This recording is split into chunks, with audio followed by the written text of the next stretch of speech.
Hello, and welcome to the virtual public meeting for the Travis County Master Flood Plan Phase 1 Flood Mitigation Alternatives. The purpose of this meeting is to share information about the study and gather input from the community. Travis County has partnered with the Texas Water Development Board to develop the Travis County Master Flood Plan. The plan will build off previous efforts initiated by the county and the City of Austin to provide an updated strategy for managing flood risk in the county.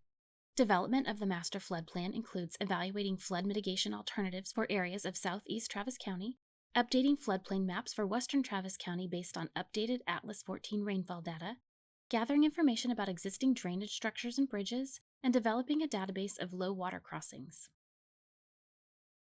The Master Flood Plan uses data from Atlas 14, a federal study prepared by the National Oceanic and Atmospheric Administration, or NOAA, in 2018 and adopted by Travis County as the standard flood risk management. Data collected through Atlas 14 shows rainfall depths and frequencies have increased. An increase in rainfall indicates that flood risk of existing infrastructure and streams in Travis County may increase as well.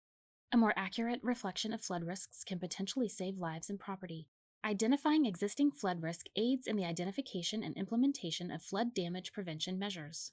Bringing the county's floodplain maps up to the new standards provides information that can be used for emergency management, land development review, transportation design, and communication of flood risk to the public. This phase of Master Flood Plan development includes evaluating flood mitigation options in locations throughout the county that have experienced repeated flooding. This study focuses on areas around Plum Creek, Maha Creek, and Onion Creek, including neighborhoods near Williamson Road and Elm Grove Road, Swiss Alpine Village, Timber Creek, Bluff Springs, Arroyo Doble, Onion Creek Meadows, and Twin Creek Park. There are several options being evaluated to mitigate flooding in these areas. Structure upgrades, including constructing new or upgrading bridges and upgrading size and type of culverts. Storm drain improvements can include constructing new storm drain infrastructure or increasing the size and capacity of existing infrastructure. Diversions include rerouting water away from neighborhoods and into major creeks, capturing and holding water in detention ponds, and buying out parcels of land where structures have been inundated or have a high risk of being inundated. The options presented for each study are conceptual. Additional detailed analysis and design would be conducted for any options selected for implementation. The first area of study is the Plum Creek area in far south Travis County.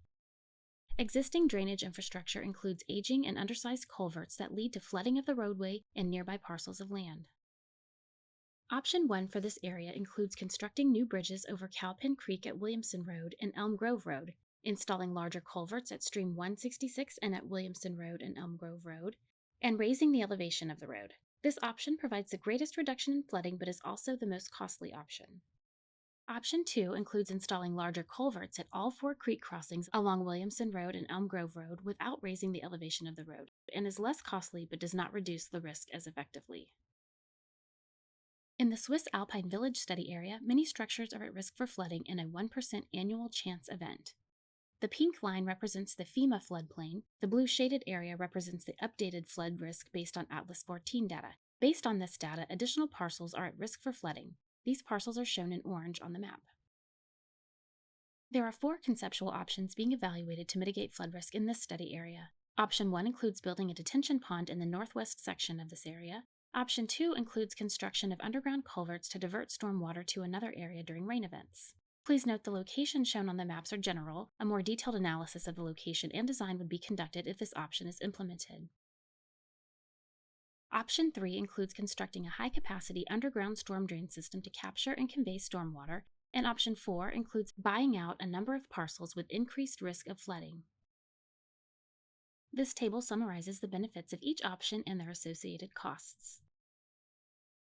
Within the Timber Creek study area, all parcels and structures not previously bought out are at risk for inundation. Due to the severity of flooding associated with Onion Creek, structural solutions are not economically feasible. For this reason, all remaining parcels are proposed for buyouts. In the Bluff Springs study area, a large number of parcels are at risk for significant flooding, and again, structural solutions are not feasible. For this reason, all parcels shown in yellow are proposed for buyouts. The Arroyo Doble study area is located where Onion Creek and Bear Creek meet. This neighborhood has experienced multiple flood events locally within the neighborhood and from across the railroad.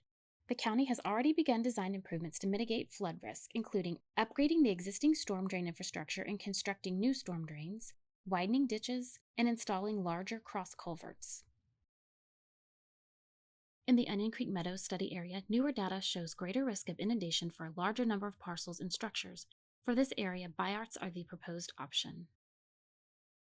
The Twin Creek Park study area is also near where Onion Creek and Bear Creek meet. This neighborhood has experienced local flooding from within the neighborhood and flooding directly from the creeks. Updated data from Atlas 14 shows a higher risk of flooding in a larger area. The county has already begun design and improvements to mitigate flood risk, including widening the ditches and installing larger cross culverts. Your feedback is important and will help the county understand community concerns and evaluate the recommended solutions, which will be available in the final report in spring 2025. Comments can be submitted through the online comment form, through email at traviscountymfp@half.com, or by mail at the address listed. Your comments are welcome at any time, however, they must be received or postmarked by Friday, November 8, 2024, to be included in the open house summary. Thank you for joining us, and we look forward to hearing from you.